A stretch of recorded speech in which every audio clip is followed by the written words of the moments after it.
Hello everyone, welcome back to my channel. मैं हूं पूजा सेतिया। हमने चैप्टर स्टार्ट किया हुआ है admission of partner.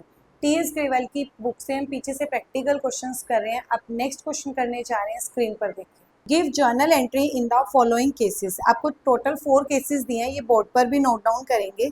To distribute workman compensation reserve 90,000 at the time of admission of R when there is no claim, the firm has two partners P and Q. Next है to distribute workman compensation reserve 90,000 at the time of admission of R when there is a claim 60,000. The firm has two partners P and Q. Last C at the to distribute investment fluctuation reserve 60,000 at the time of admission of R when investment market value, देखो market में आपका जो price चल रहा होता है हमें वही मानना होता है, 2,85,000 exist at 3 lakh. The firm has two partners P and Q. Last case, to distribute general reserve 60,000 at the time of admission of R when 15,000 from general reserve is to be transferred to investment fluctuation reserve. The firm has two partners P and Q. देखो हमने पहले first 2 case करेंगे, फिर next 2 करेंगे। First case में इन्होंने बोला था कि वर्कमैन कंपनसेशन रिजर्व आपका पड़ा है बैलेंस शीट में 90,000 का at the admission of new partner R. देखो कोई भी चैप्टर हो, चेंज इन पीएसआर वाला हो, एडमिशन वाला हो, रिटायरमेंट हो या फिर डेथ ऑफ पार्टनर हो, सारे पार्टनर्स में एक जैसे केसेस हैं इस वाले टॉपिक के, WCR के मतलब वर्कमैन कंपनसेशन रिजर्व के। आपको जितना भी वर्कमैन कंपनसेशन रिजर्व दिया होता है, आपको कुछ भी बोला हो, आप उस केस को जितना आपको दिया है उसको आप डेबिट कर दोगे। जर्नल एंट्री बनाने में आप क्या करोगे, उसको ऑलवेज डेबिट कर दोगे जो आपको बैलेंस शीट में गिवन होता है या फिर आपको नीचे इन्फॉर्मेशन में जैसे अभी आपको दिया है कि वर्कमैन कंपनसेशन रिजर्व इतना रखा है eight the time of admission of new partner. तो आप 90,000 को क्या कर दो, पहले डेबिट कर दो। ये फर्स्ट केस है ए वाला। तो यहाँ क्या लिखेंगे, वर्कमैन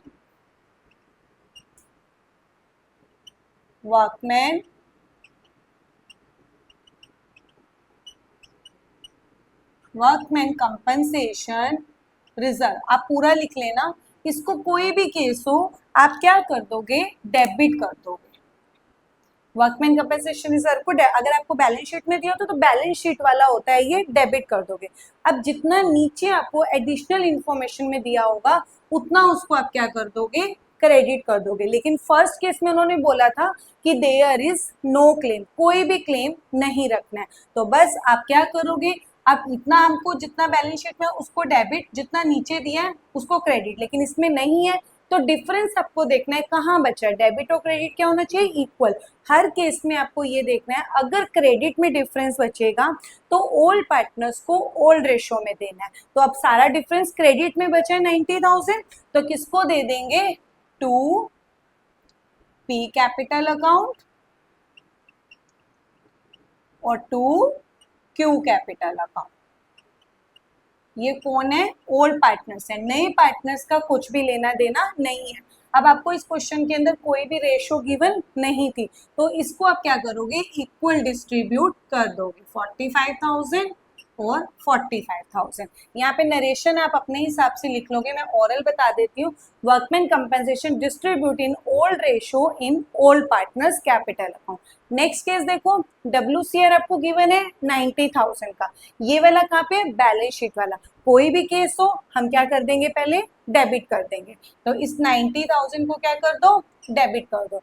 यहाँ क्या लिखेंगे, वर्कमैन, मैं शॉर्ट फॉर्म लिख देती हूँ, workman compensation reserve account debit. आप प्रॉपर पूरा लिख देना, workman compensation reserve account debit. कोई भी केस हो जो आपका बैलेंस शीट वाला है, बैलेंस शीट में पहले दिया हो eight the time of admission के टाइम वाला, इसको हमें डेबिट कर देना। अब नीचे उन्होंने बोला था कि क्लेम कितना है, 60,000 का। जो आपको नया क्लेम रखना है उसको आप कहाँ रखोगे, क्रेडिट में रखोगे।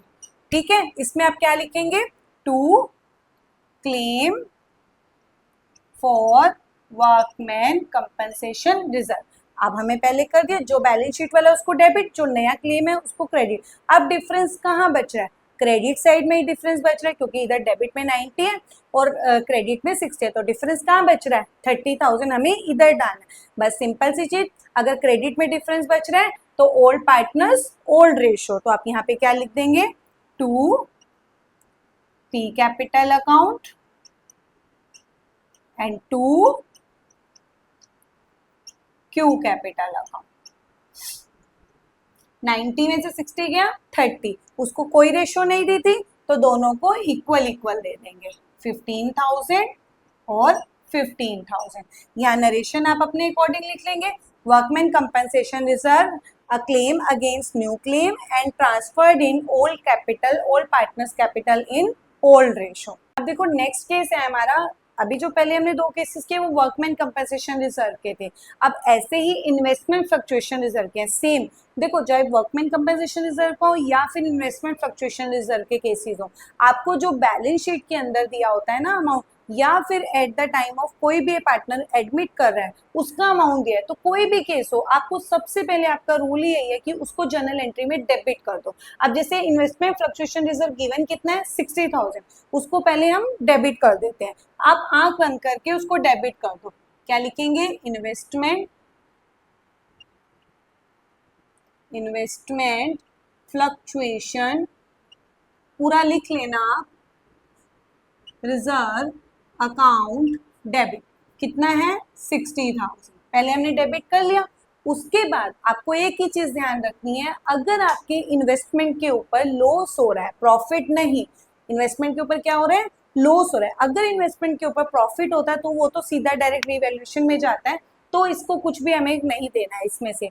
आपको हमेशा याद रखना है जब इन्वेस्टमेंट के ऊपर लॉस हो रहा है तो आप इसमें से जितना भी लॉस हो रहा है उसको पहले क्रेडिट कर देते हैं। कितना है, देखो इन्वेस्टमेंट का मार्केट वैल्यू दिया है 2,85,000 और एग्जिस्ट का मतलब हमारी बैलेंस शीट में प्राइस है 3 लाख।